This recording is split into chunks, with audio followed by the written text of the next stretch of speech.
Another WWE star has departed the company. A released star has accused WWE of body shaming, and an ex-WWE star was backstage at Saturday's Collision. It's time for the news. But before we start, just in case you missed it, on Saturday evening it was revealed that Shotzi Blackheart is departing WWE. She was moved to the WWE alumni section on WWE.com, and Fightful Select since reporting that her contract is up soon, and WWE have informed Shotzi that that contract is not going to be renewed. There's no word on the exact date that her contract expires. She has commented on her WWE departure.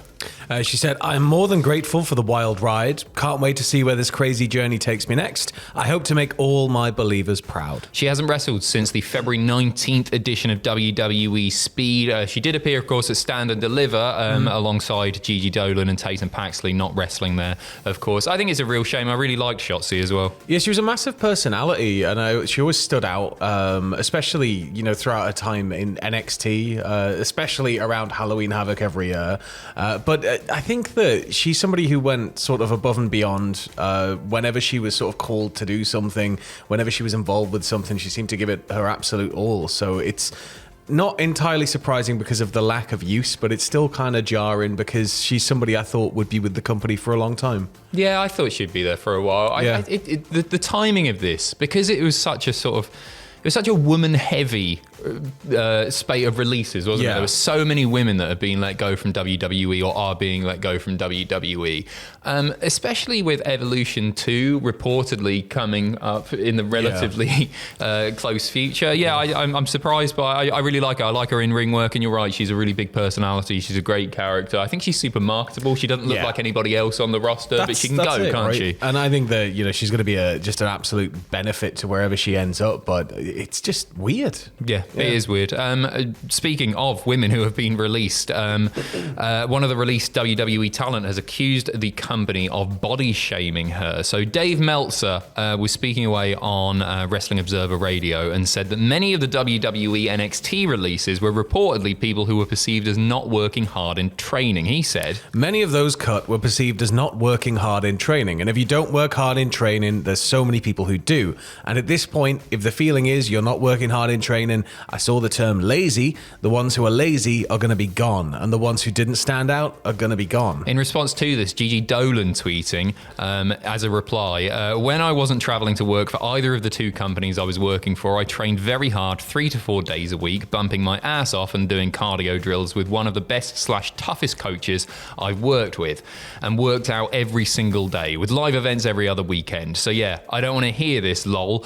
The way my body feels says otherwise." And Cora Jane soon replied to this saying, "This plus can't forget having to go to my own gym outside of work after strength and conditioning that wasn't doing anything for me other than to get me body shamed by my bosses, co-workers and fans. Crazy." So Gigi obviously taking umbrage, Cora Jade as well taking umbrage with the comments by Dave Meltzer there, and quite understandably so. I think this Cora Jade thing, it's very difficult to sort of fully comment on without full context on this, and I think just based on the fact that she's already talking about this on social media, more is going to come out, and it'll be maybe a little bit easier to analyze in some way. Wrestling is an aesthetic business for sure, and looks are very, very important. But out of anyone, Cora Jade, she's in remarkable shape. She looks incredible. Yeah. It's sort of, I get, when people say it's an aesthetic business, but it's very much like how can you look at somebody like Cora Jade and sort of go, oh no, you're not in shape, or no, you're not like the right look for the company, right? Like how it just like makes little sense to me. It's baffling. No, she's in incredible shape, which is what I sort of want to know, like what's been said. The fact that she singled out her bosses alongside co-workers and fans as well, that she said that. WWE are keen on pushing the idea that the Performance Center is like leading facility in the world. It's the professional, super professional place to be and everything. And to hear that sort of stuff is happening, and this has been a long running thing within WWE, is really disappointing to hear, though not necessarily surprising. No, I remember being around a WWE talent or an ex-WWE talent who was sort of looking at wrestlers in the UK and saying things like, hey, oh, you know, if she just lost the puppy fat or if she lost 30, 40 pounds. And you're looking at somebody who is like in incredible shape. And it's you know, not naming any names, but it was shocking to hear then. So it's shocking to hear even, you know, at this level now, especially when the company is trying to turn around a lot of this sort of PR, I guess. It's really, really baffling, and it's very disappointing to hear. We've got the alleged reason for one of those WWE releases alongside that supposed not working hard enough stuff. Also from Dave Meltzer here. Dave Meltzer, speaking on Wrestling Observer, said that his salary was high. One person told me that they felt that he was paid more than how they were using him, I guess is the best way to put it. His salary played a part in this. Alongside this, there were comments over the weekend that some of these releases were because they were getting on in years. Braun Strowman, 41 years old. I think Shayna, 42, if memory serves. Yeah. But a lot of them were younger talent as well, but some of them were older. Braun in particular, they brought him back. Obviously, we've heard about his injury troubles. We've heard about, you know, the fact that potentially he was on a massive contract and they may be wanting to downsize that. But I'm sure that was sort of the conversation around the initial time of his release it was contractual, and now it's the same sort of thing. So I get, you know, you're maybe not using him as much as potentially you'd anticipated, but it felt odd seeing Braun's name up there again so soon after coming back to the company. I know soon it's been like 5 years, but it does feel like they've not really kind of put Braun in that position. But though, you know, he had those he had like an amazing set of matches recently. He's been in there with Jacob Fatu. I did with Bronson as well. Yeah, was really the good. Stuff against Bronson was great. So I thought we were maybe finding a nice spot for Braun, because he is sort of until Omos becomes like a, you know, multi-time champion or something, Braun is the only like big guy with the championship history, and he's the guy that the company are pushing as their monster, right? Well, no, I don't think they are pushing him. I think you've hit the nail on the head. But I think he became the monster to put over the newer monsters. I really do think he fell into that slot. Disappointing for sure to hear that Braun Strowman is out of work and everything. He's lost his job. But to me, it wasn't a massive surprise, because he did fall into that. Like I feel like maybe they thought that they got what they needed to get out of Braun, and that is to put over the likes of Bronson Reed, to put over the likes of Jacob Fatu, younger talent who are going to be with the company for longer, for sure. And like, he made them look amazing. He sold his arse off for them. He took some really brutal bumps and everything. Those guys look really good, but if he's an expensive guy, have you got that value out of him? He's somebody who I can see working elsewhere, though, in similar capacities, because he's big. He's massive. He's massive. And he took the news in stride, at least. He got straight on his jet ski and just went and sort of cleared his brain a bit. Fair play. I think he's a made man.